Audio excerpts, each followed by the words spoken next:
Next time you swipe through Instagram stories or maybe post on Facebook, stop and ask yourself this question: why? Why am I on social media?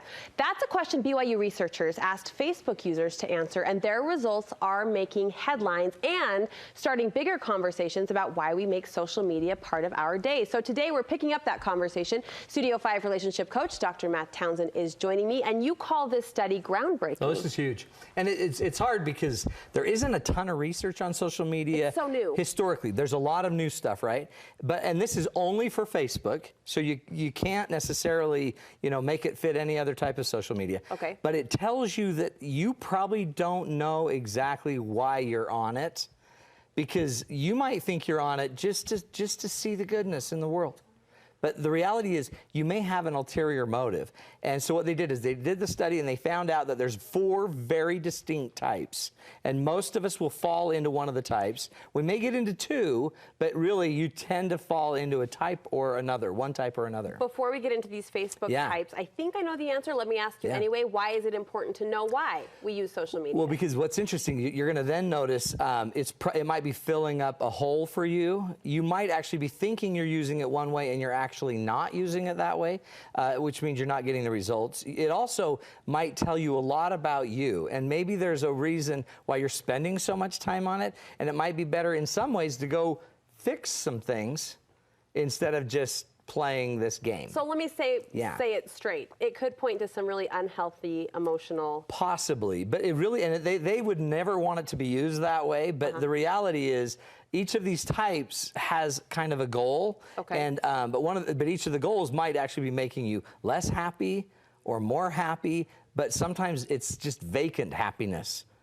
It's not necessarily based in anything that you might think you're getting out of it. I find this super interesting. It's really awesome. Okay, the first type of user is the relationship builder. Describe that. Now, the relationship builder, it's all about connecting communication. The relationship builder, and I think my wife is a relationship builder, she uses Facebook as an extension of her telephone and of everything else she does. She is just trying to connect and communicate. What's a telephone? I know, it's one of those weird things that used to hang on the wall. I haven't heard the word tele in front of Isn't phone that weird? In so long. Remember the telephone? And she uses it, so she actually uses it to connect with family and friends. Right. So her Facebook account is pretty much only for people she really knows. They're real friends, they're real family. If you're trying to ask her to be a friend, you're not invited because you're not in that inner circle. She posts a lot, she comments a lot, she connects a lot. She's the one that's using it and saying great things and building a lot of people up. Personality number 2, the window shopper.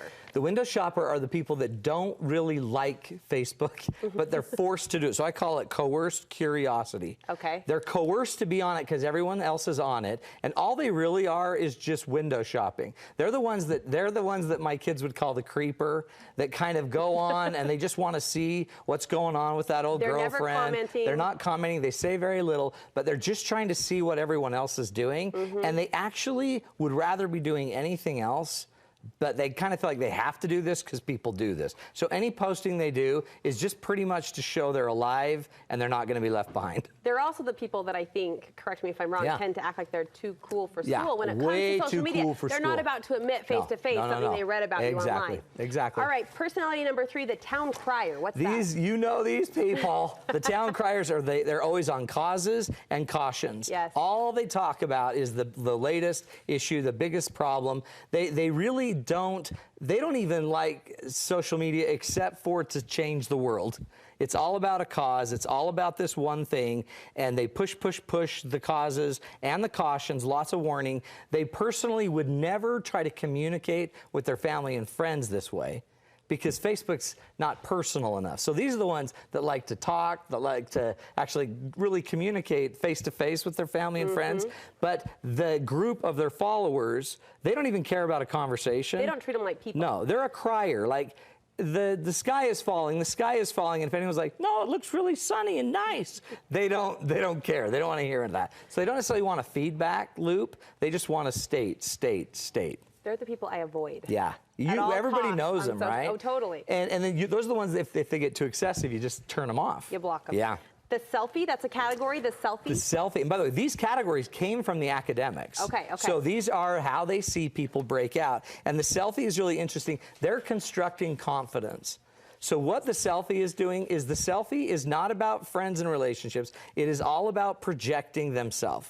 It is all about them. The pictures are about them. Everything's about them. This is what I ate. This is how it passed.